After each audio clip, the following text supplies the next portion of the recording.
Hello students, we are going to start chapter 4 grade 6 science, sorting materials into groups. First thing that we are going to learn in this chapter is object versus material. The things that are used to make objects are called materials.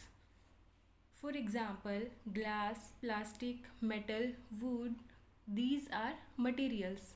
These materials we use to make objects. For example, a spoon. A spoon can be made up of plastic, it can be made up of metal also.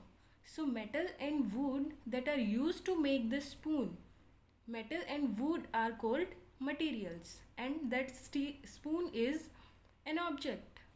So, the things that we use to make the objects are called materials. How do objects differ? They differ in their size, color, uses, and materials. They can be different in size, they can be different in colors, their uses can be different, and they differ in material also. They can be made up of different materials. Glass, plastic, metal, wood, etc. These are materials. So in this chapter, we are going to learn how to arrange the materials on the basis of their properties. They have some similar properties. Some materials have some similarity in the properties. They differ in their properties also. They have some different properties, and they may have some similar properties. So we are going to arrange them. Sorting means arranging. We are going to arrange them on the basis of their properties. So we are going to learn the properties of materials in detail. First property is based upon appearance. Appearance means how do they look? How do they appear? On the basis of that, material can be of two types: shiny materials and dull materials. Shiny materials, those materials they have luster and they appear shiny. Those are called shiny materials. For example, metals, glass bowl, these are shiny materials. On the other hand, some materials they do not shine. For example, wood, chalk, cardboard, these materials come in the category of dull materials. Freshly cut or rubbed surfaces of some materials have shiny appearance, that is, they have luster. You must have seen sometimes when you freshly cut some materials, they appear shiny. For example, metals. When you cut the metals, you must have noticed that that cut part, it appears shiny. Sometimes the metals they react with the air, and the moisture present in the air, they react with that. You must have seen iron. Iron, it gets rust because of it reacts with moisture and air, it gets rusted, so it becomes dull. After getting rust, it appears very dull.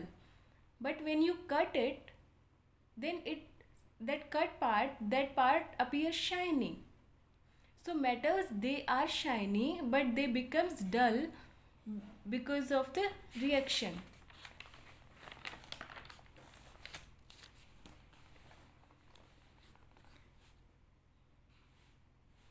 So metals often lose their shine and appear dull because of the action of air and moisture on them. Metals react with the air and moisture present,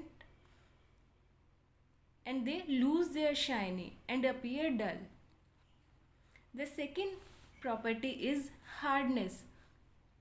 Materials which can be compressed or scratched easily are called soft materials. For example, cotton and sponge. When you press the material, then if it is it can be compressed very easily. For example, if you take cotton, you can easily press it, then it comes in the category of soft materials.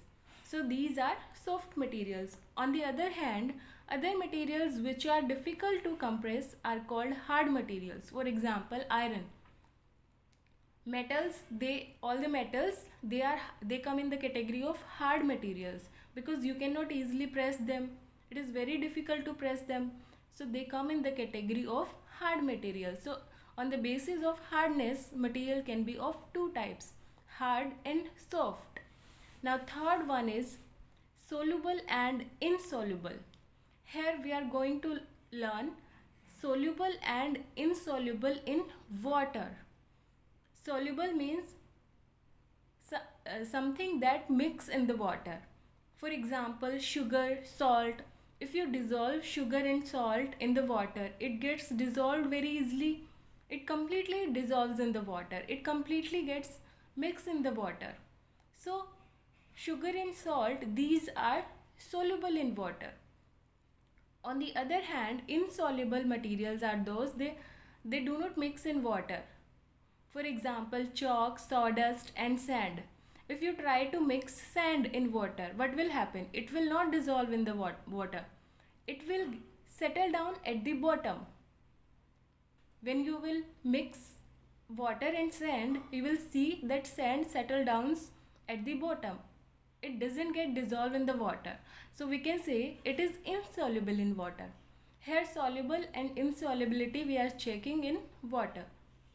So material can be soluble also, or it can be insoluble. The fourth property is float or sink. Some materials float on the water and some sink in the water. Just like I said, sand, it will settle down at the bottom. So we can say it will sink in the bottom. Sink in the water. Dry leaves will float. Dry leaves float on the water, and stone will settle down. If you throw stones in water, then what will happen? They will settle down at the water, settle down in the water. So you can say it will sink in the water, and some materials they float and some sink in the water. Then last one is on the basis of transparency. On the basis of transparency, materials can be of three types: transparent, translucent and opaque. Transparent are those materials through which we can clearly see. Translucent are those materials through which we can see but not clear. Opaque are those materials through which we cannot see anything. Transparent, for example, glass, some kind of plastics, we can clearly see through those materials. So those are called transparent materials.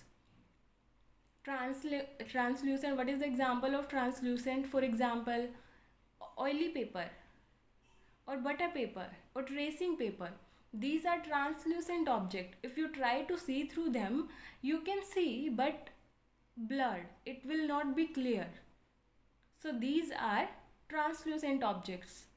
Opaque objects, for example, wood, plastic, these are opaque materials. If you try to see through them, you will not be able to see. So these are opaque materials. So on the basis of transparency, object or material can be of three types: transparent, translucent or opaque. Now see here, steel spoon I have taken. We are going to study the properties of steel spoon. Shines when clear. Metals generally appear shiny. So steel is a metal, so it will shine. So there, its first property, it is used in the kitchen, you can say. It is made up of metal and steel spoon. You cannot press it very easily. You cannot press the metals. You cannot compress it. So it will come in the category of hard material. So these are some of the properties of steel spoon. Materials are grouped together on the basis of similarities and differences in their properties. Why we have studied these properties? We group the materials for our convenience on the basis of their similarity and differences. There are some similarities in materials and there are some differences. So we group them on the basis of that for our convenience. That's all for this chapter. Stay safe, stay home. Goodbye.